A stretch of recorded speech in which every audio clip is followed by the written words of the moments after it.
Nardwuar, the Human Serviette, world-renowned interviewer, maybe the best-loved journalist in music, at least by the fans. But what happens when a band decides to take advantage of Nardwuar's goofy persona, or if they just really can't stand him at all? I'm Alfie from ArgusFire.com, and you're about to find out. Now, the most famous of these spats must be the Blur interview in 2003 that Nardwuar did, when drummer Dave Rowntree was trying to intimidate Nardwuar throughout until he left the room. He twisted Nardwuar's finger at one point as well. I mean, that's what it seemed like anyway.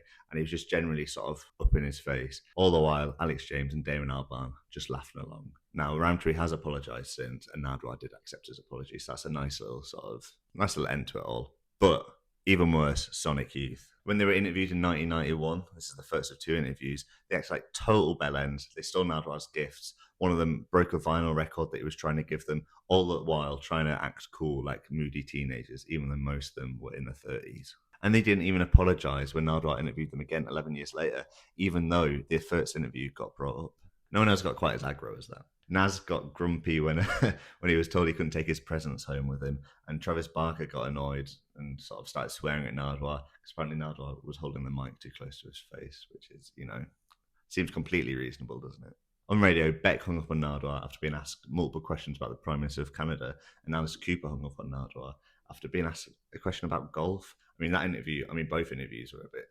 You watch them back, they're quite awkward. Lydia Lunch, who exactly? But anyway, she's a musician apparently, barely answers any of his questions, and everyone that she does answer, she sort of bats away sarcastically and then pulls an awful, really toe-curlingly annoying, smug face to the camera. Watch the interview, every single question, she just sort of looks to the side and goes. And last but not least, Henry Rollins of Black Flag almost cut an interview short. He said time and time again that it was Nardwuar's final question. So Nardwuar gave him the choice and said, well, I'll put the ball back in your court. I'll read off all my questions and you pick which one you want to be the last one. And out of all the questions that Nardwuar listed, it impressed Henry Rollins so much with the depth of knowledge that the interview carried on for a bit longer. Well, I think you got a lot of energy. So that's a nice little Volta. What do you guys think? Should these musicians, these bands apologise? Should anyone care considering how long ago most of it happened? Did I use the word Volta in the right way? I don't think so, but who gives a fuck? Okay, follow for more, like for more, comment for more.